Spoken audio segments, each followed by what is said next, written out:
Chers auditeurs, nous vous invitons à rejoindre des milliers d'autres personnes qui sont déjà devenues les managers efficaces à l'aide du livre audio Le Nouveau Manager Minute. Réussir vite et mieux dans un monde en pleine mutation, de Ken Blanchard et Spencer Johnson. Cette nouvelle édition introduit dans le conte une approche nouvelle, plus collaborative, plus motivante, adaptée au monde d'aujourd'hui. Lors de l'écoute, vous allez apprendre pourquoi les entreprises totalement hiérarchisées ne fonctionnent pas. Qu'est-ce qu'un bon manager? Quelles sont les 3 composantes d'un management réussi? Et beaucoup plus encore. Voulez-vous devenir un manager performant? Ne manquez pas ce livre audio.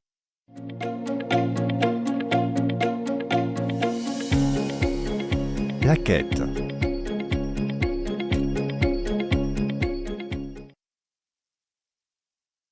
Il était une fois un brillant jeune homme qui cherchait un manager remarquable, capable de diriger son service et ses équipes dans le monde en pleine mutation que nous connaissons aujourd'hui. Il voulait en trouver un qui encourageait les gens à établir le juste équilibre entre leur vie personnelle et professionnelle pour que chacune soit plus riche de sens et plus agréable. Il voulait travailler pour un manager comme celui-là et en devenir un lui-même. Sa quête l'avait conduit aux 4 coins du monde, de nombreuses années durant. Il s'était rendu dans de petites bourgades et dans les capitales de puissantes nations.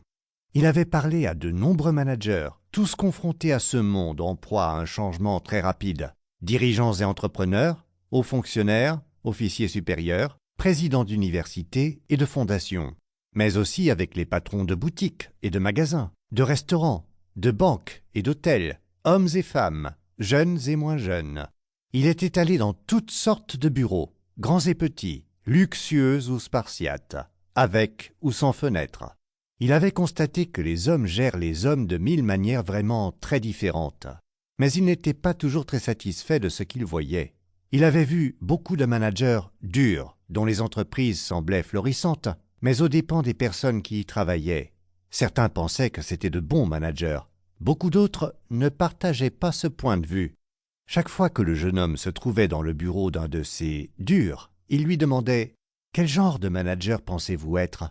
Les réponses ne variaient que légèrement. « Ce qui m'intéresse, c'est de faire gagner de l'argent à mon entreprise. Je maîtrise la situation, » lui disait-on. « Féroce, réaliste, motivé par le profit. » Il disait qu'ils avaient toujours fait comme cela et ne voyaient aucune raison de changer.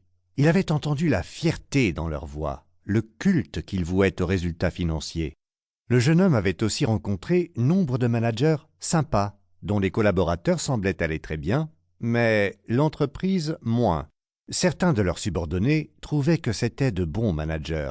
Leurs supérieurs, eux, en doutaient. Quand il leur posa la même question qu'à leurs collègues, ils dirent qu'ils soutenaient leurs collaborateurs. Ils étaient attentifs à leurs besoins, participatifs, humanistes. Eux aussi disaient qu'ils avaient toujours fait ainsi et ne voyaient aucune raison de changer. Il avait entendu la fierté dans leur voix et l'intérêt qu'ils portaient aux hommes. Mais il était troublé. C'est comme si la plupart des managers du monde continuaient à gérer leurs équipes comme ils l'avaient toujours fait et s'intéressaient exclusivement aux résultats ou aux hommes, jamais aux deux à la fois. Ceux qui s'intéressaient aux résultats étaient souvent qualifiés d'autocrates, ceux qui s'intéressaient aux hommes de démocrates. Le jeune homme pensait que chacun de ces 2 types, l'autocrate dur et le démocrate sympa, n'était que partiellement efficace. C'est comme si chacun n'assumait que la moitié du rôle de manager, se disait-il. Il rentra chez lui fatigué et découragé. Il aurait pu abandonner sa quête depuis longtemps, mais il avait un grand avantage.